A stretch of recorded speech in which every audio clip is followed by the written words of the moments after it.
Good evening. This is Liz Whitaker of Divination Station and Rising Goddess. So thank you so much for joining. As always, give me a moment while I share the broadcast out. It would be awesome if you did the same. If you're joining, go ahead and say hi. Let me know you're here. And it should pop up.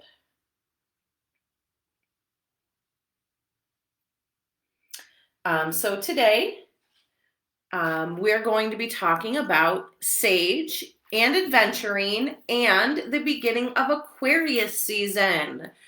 So again, there we go. And just bear with me while I share this out to a few different spots.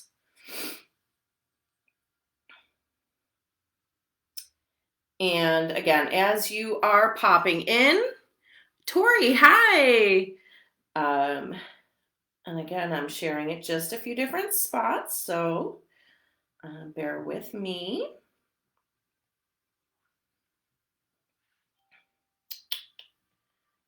Trying to get it to share to my page. Nope. So anyway, I'm going to be talking about Sage, Adventurine, and a little bit, hi Tina, about the beginning of Aquarius season. So let's see, we got Linda, Cheryl, hi, thank you for sharing.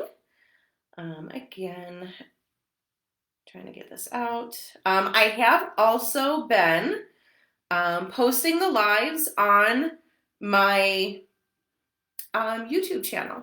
So I'll share that out as well. So, Sage. Anna, hi. So sage is, the sage that I'm talking about first and foremost here is kitchen sage, garden sage. And we'll get to the other sage in a bit, okay? So sage, garden sage, also known as red sage. It's the kind that you would, if you're planting a garden, it's what you would plant. It's what would grow here in Western New York region. Okay, I don't think we can grow blue sage or white sage here because it grows in the desert, and we're most definitely not a desert. It is masculine, so the plant has masculine qualities. It is a plant of Jupiter. And represents air. So Jupiter, right off the bat, makes me think of luck, good fortune, expansion, and air, anything like intellect, thoughts, anything like that. So kitchen sage, again, it's a sweet and savory aroma. When you're making stuffing or dressing or whatever you call it in your family or where you're from, it's very often that sweet and savory spice that makes stuffing. It's also often in sausage.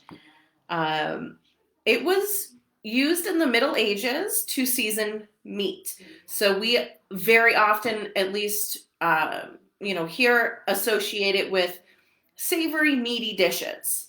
In the Middle Ages, it was actually used to mask the flavor of slightly putrefying meat because, of course, they didn't have refrigeration. So sage was a real good way to kind of cover that up. So again, air, intellect, right? If you've ever heard sage wisdom, sage advice, sage is used to up wisdom, not just intelligence, but wisdom. It's been used in longevity. Mick, hi! In longevity spells, in protection spells. It is really good for money spells. Medicinally, again, I am not a doctor. I am not pushing anything for medical advice or anything like that. But in Roman times, they would take baths with the sage leaf to help with headaches and sore muscles. So it relaxes muscles. You can use it in home blessing. A simmer pot would be a great way to do that. I know around Yule, I posted a couple pictures of a simmer pot. And you can pop in that garden sage. You can kind of sprinkle in a little bit of sage there. It is used for healing and seeking the truth. It's truth seeker. You can drink sage tea. So again, wisdom. It's also used to kind of improve memory. So again, that wisdom there, right?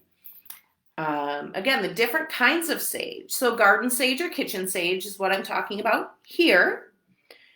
There is also blue sage, and I do have a in the shop here at Rising Goddess. She does have some sage smoke bundles. So this is blue sage and yerba santa. Blue sage, again, it grows in a bush like the white sage. So this white sage bundle also has the rose petals. So again, that would correspond with the chakras. So this is like a chakra cleansing smoke cleanse. And there is something, and I know we associate the white sage scent with purifying and cleansing. And it really does like remind me and put me in that mindset. Another type of sage is clary sage. You very often see clary sage essential oils. One of Lush's most popular bath bombs called Sex Bomb is jasmine and clary sage. So it has that really, it's more herbal and a little bit of sweetness to it. So that's sage. So if you do use sage magic, pop it in the comments. I would love to read how you use sage. And again, not necessarily the sage bundles, but how do you use sage in your practice? Oh, Liz Myers, hi. Next up, we're going to be talking about Adventurine. So again, if you do have the Practical Witches Almanac, you can kind of follow along. This is where I kind of pull what I'm going to be working on each week. We are on to Adventurine. Adventurine is a form of quartz mineral. It has inclusions of mica, which give it that shimmer. And that shimmer effect is called Adventurine. And I am not sure how you can kind of see them in there. And I have a couple Adventurines here. And you can kind of see the color differences. This is a little bit paler. And they can be pale green, bright green. They're part of the Chalcedony family. The green hue comes from fuchsite. I also have, because we have in shop, some Adventurine bracelets. Since it's green, it corresponds with the heart center or the heart chakra. Prosperity. So with the prosperity, it attracts opportunity. It increases your manifestation powers and your self-confidence. So with that, it allows you to set things in motion and then allow the universe to provide. So it's kind of a universal like manifestation, set it and forget it.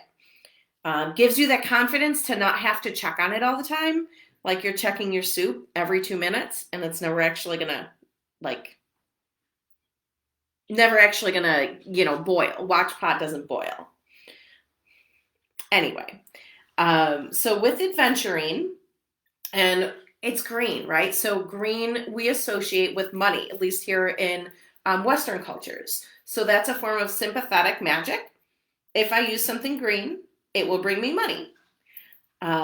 So that's, one of the reasons I do include it in my prosperity spells, in my prosperity teacup altars. There's almost always a chunk of Adventurine in there. But going back to the heart center, it is comforting. It is abundance. It's protective in relationships because it soothes emotions. So it is really good for relationships and protection too. Um, so that is Sage and Adventurine. If you are looking for Adventurine and you're in the Buffalo, New York area, we got it here. If you're not in the Buffalo, New York area and you want Adventurine, we can ship to you. So if you are, and I'll just kind of throw this out there, if you are interested in shopping and you are out of town, we can do a virtual shopping trip with you. So we would love to do that. Contact the shop and we'll set something up with you. Aquarius season. We just entered Aquarius season yesterday, January 19th to February 18th. I have a couple zodiac astrology decks here. So Aquarius is I know. Aquarius, the innovator. And we have Aquarius. So I'm going to show some cards from the different decks that I have.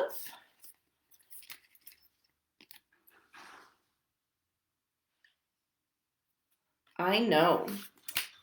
Aquarius is the humanitarian. They are always looking to improve humanity.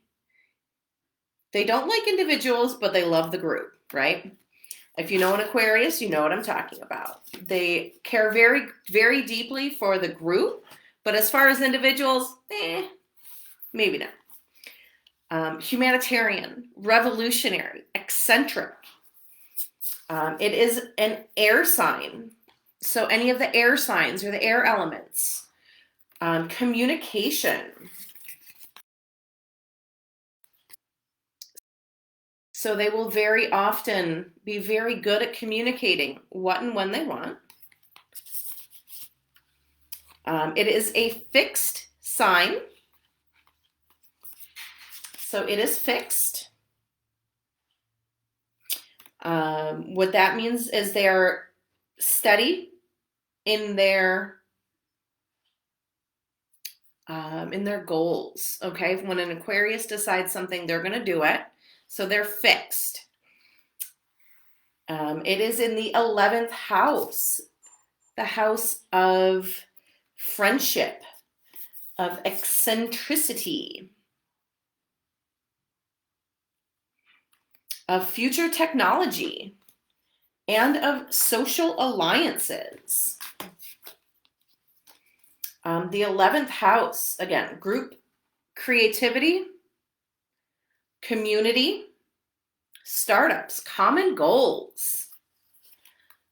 So I just had a quick meeting with a woman in the Buffalo, New York area who is bringing together local witches and healers and all sorts of practitioners and makers.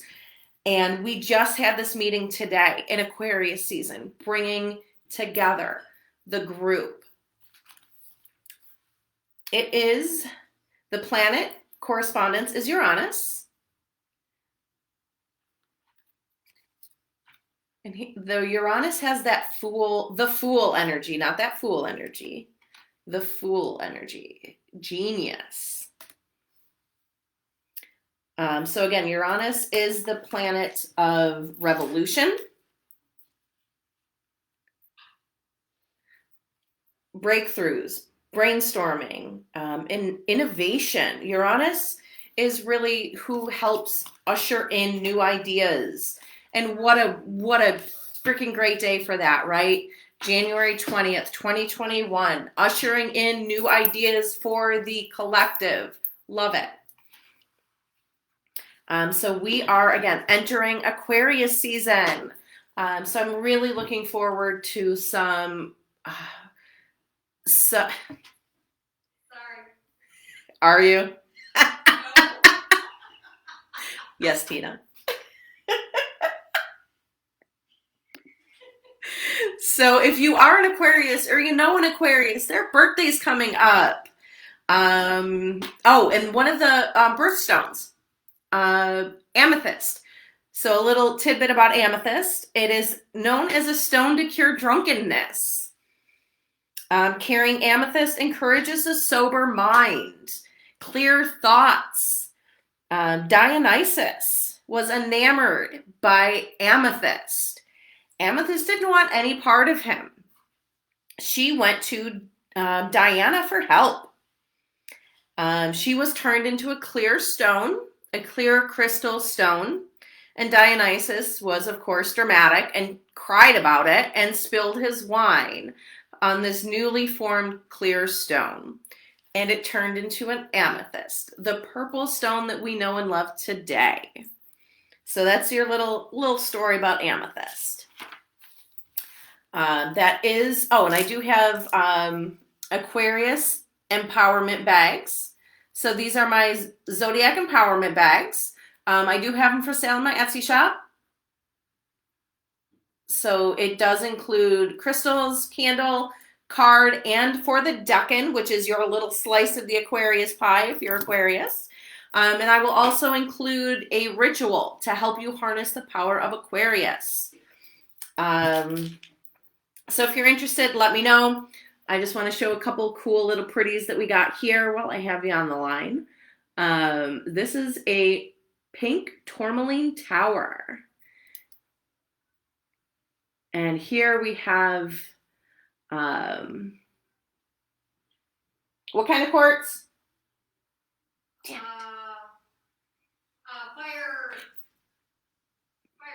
Fire quartz. So this is going to have more iron inclusions. So the red in there is actually from iron oxide inclusions as the quartz is forming. And also with Aquarius season comes Valentine's Day, like it or not. We do have some super cute little Valentine's Day gifts. So these are little candy tins, not candy boxes with crystals. So these are going to be featured. We're going to have our live up next week. We're going to feature those here and there. If you're interested, let us know. I'm going to go ahead and sign off. Thank you all for watching and for sharing. I will talk to you soon.